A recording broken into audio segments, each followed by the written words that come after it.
من يهده الله فلا مضل له ومن يضلله فلا هادي له وأشهد أن لا إله إلا الله وحده لا شريك له وأشهد أن محمدًا عبده ورسوله أما بعد فأعوذ بالله من الشيطان الرجيم بسم الله الرحمن الرحيم يا أيها الذين آمنوا اتقوا الله حق تقاته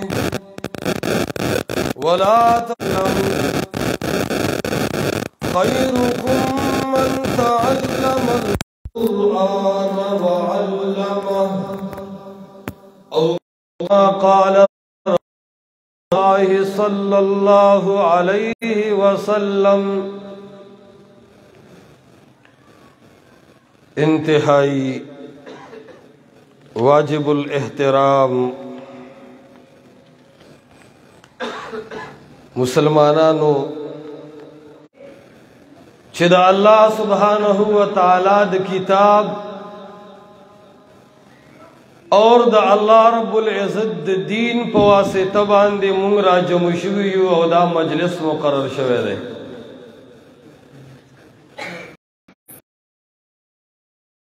40 मुकर्ररीगी खुडेर ज़्यादा द फख्र खबरा गणम चकम खलक रागली दी और कम उलमा मौजूद दी अगम सवाड़ा खलक चज़बुंग दे उलमा व मशरान लहुम दा द फख्र खबर दा च मशरान श्ता लेकिन दासी कशरान हमश्ता च द कुरान और द हदीस कौली शी इज्जतमंदो ज़मुन स्तासु यो अहम मकसद दे अगर मकसद हासिल औलु द पारा सहर व माहाम तनुगु अब रजा कोम ज़रब सर अखपल मुआमला समूम ज़द खपल आखिरत पर तैयारी के लग्यायम दा मकसद द टूलू दे खुचात द दे मकसद लार सम मिलाओ दा उसूक प दे मकसद पर लार के खता दे दा दुमरा कड़ाओ दा दुमरा हालात दा चीज़मुं मखित दी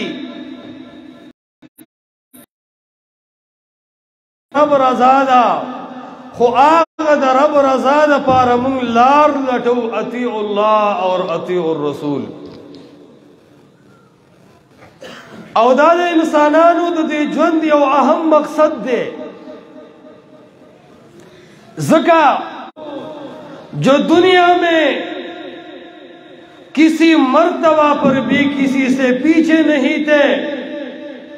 लेकिन दुनिया के नक्शे से और लोगों के नक्शे से उसका नाम खत्म हो गया और वो मुर्दों में शुमार हो गए तो ये तो एक मानी हुई तस्लीम शुद्ध हकीकत है कि अपने आप के अंदर जितना भी कमाल पैदा किया जाए चाहे वो माली कमाल हो चाहे वो जिस्मानी कमाल हो चाहे वो शोहरत हो चाहे वो ताकत हो चाहे वो इल्म हो चाहे हो हर हुनर इंसान के अंदर अगर पैदा हो जाए तब भी इस दुनिया पानी से रुखसत होना है तब भी अपने रब के साथ मिलना है कोई हुनर काम नहीं आएगा कोई तजर्बा काम नहीं आएगा तो उसी मनहज को मद्देनजर रखते हुए और रज़ाए इलाही को सामने रखते हुए और इसी को अपना मकसद बनाते हुए हमने अलल ऐलान कहा कि इस मुल्क पाकिस्तान में अल्लाह की तरफ बुलाने वाले जितने लोग हैं, जितनी तंजीमें हैं, जितनी पार्टियां हैं, इन सब में खालिसतन एक अल्लाह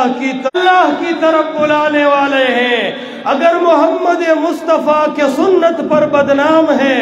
अगर मोहम्मद मुस्तफ़ा की सुन्नत की वजह से हुई है, किसी के ऊपर ताने होते हैं, तो वो उलमा पाकिस्तान में नहीं दुनिया में अगर है तो अहलुल हदीस है। जो लोगों के तानों के महवर, लोगों के इल्जामात के महवर करे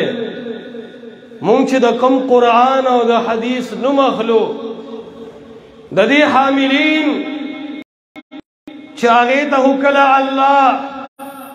बल रसूल रालीगी और या असहाब मोहम्मद सल्लल्लाहु अलैहि वसल्लम दी अगीदाद कुरान और द हदीस पैगाम दुनिया तदा से रसोले दे चकले खुपल सर जुदा करे ओम तखी द कुरान और द हदीस पैगाम हक दे यो मोहम्मदुर रसूलुल्लाह सल्लल्लाहु अलैहि वसल्लम। अल्लामा ज़हबी रहमतुल्लाह अलैह सियर आलामिन नुबला की लिखली दी और तबक़ात इब्न साद किम दी और तमाम अहलुस सियर पदी खबर गवाह दी चकले द दावत द कुरान और द हदीस और अल्लाह सुब्हानहू व तआला तरफ द बलने प्रोग्राम न दे रामख के कड़े नो सादिक गणलीशी अमीन गणलेशी खलक पे लोए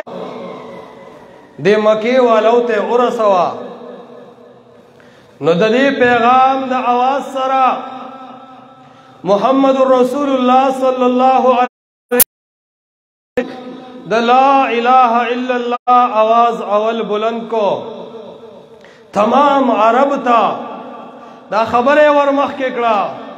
चे ए खलको दा तासो लात तो चगे वखे मनात तो चगे वखे गुज़ाओ होबुल तरा मदद चाले बदलशी या आगा अकीदा बांधे आवाज चागा दा अहलुल हदीस और द सलफियत मदार वाला अकीदा दा तौहीद पकार द चागे के खुचप पाते निशु मुहम्मदुर रसूलुल्लाह सल्लल्लाहु अलैहि वसल्लम द हिजाज मुक़द्दस बस मक्का कायद ज़मीन असल लीडर ज़मीन असल मुहम्मदुर रसूलुल्लाह सल्लल्लाहु अलैहि वसल्लम वखलेवा